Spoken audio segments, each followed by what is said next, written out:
Hi పిల్లలు, మనం ఈరోజు బీర్బల్ అక్బర్ కథల్లో ఇంకొక కథ చెప్పుకుందాం.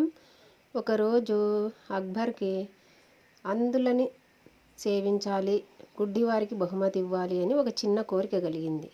ఆ కోరిక ప్రకారం ఒక మంత్రిని పిలిచి, మన రాజ్యంలో అందులు ఎంతమంది ఉన్నారో లెక్కబెట్టి జాబితా నాకు తెప్పించు అని చెప్తాడు. ఆ మంత్రి అలాగే చేసి ఆ జాబితాని తెప్పించి మంత్రి అక్బర్కి ఇస్తాడు. అది చూసిన బీర్బల్, ప్రభు ఇది తప్పు, మన రాజ్యంలో కళ్ళున్న వారికన్నా అందులే ఎక్కువ ఉన్నారు అని చెప్తాడు.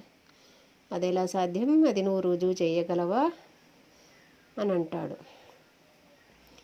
సరే ప్రభు, నేను రుజువు చేయగలను అని చెప్తాడు బీర్బల్. నాకు ఒకరోజు టైం ఇవ్వండి, నేను రుజువు చేయగలను అంటాడు. సరే అయితే అని చెప్తాడు. మరుసటి రోజు ఒక సేవకుని తీసుకొని ఒక నవారు లేని మంచం తీసుకొని దానికి నవారు కట్ట ఒకటి తీసుకొని ఊరి చివర రాజభవనం దగ్గర కూర్చొని మంచానికి నవారు అల్లుతూ ఉంటాడు.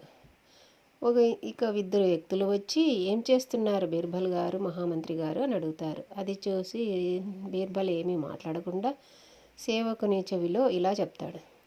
నన్ను ఎవరైతే ఏం చేస్తున్నారు అని అడుగుతారో వాళ్ళందరి పేర్లు నువ్వు రాస్తూ ఉండు అని బీర్బల్ చెప్తాడు. ఆ సేవకుడు అలాగే రాస్తూ ఉంటాడు. అది ఆ నోటా ఈ నోటా తెలిసి వారికి వీరికి చెప్పుకుంటూ అక్బర్ వరకు చేరుకుంటుంది.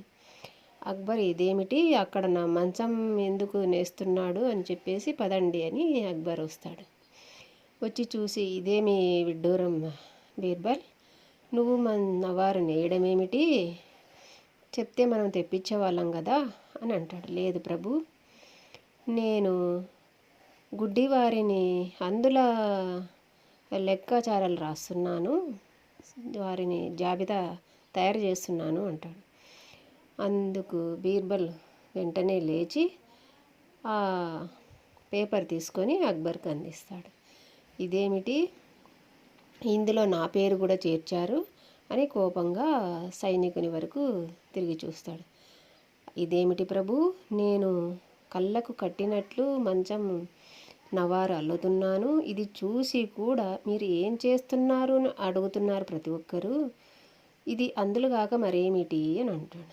అవును కదా, ఇది నేను ఆలోచించనే లేదు సుమా అని అక్బర్, సరే విచిత్రంగా ఉంది కదూ, చేసే పని చూస్తూ కూడా ఏం చేస్తున్నారు అని అడగడం మనలో కూడా చాలామంది అలాగే అడుగుతూ ఉంటారు. మనం ఏం పని చేస్తున్నామో తెలిసి చూసి కూడా ఏం చేస్తున్నారు అని అడుగుతారు. అలా చెయ్యకూడదని సందేశం ఇవ్వడానికి బీర్బల్ ఈ ఉపాయాన్ని పన్నాడు. బాగుంది కదూ. ఓకే, మనం ఈరోజుకి ఈ కథ చాలించుకుందాం.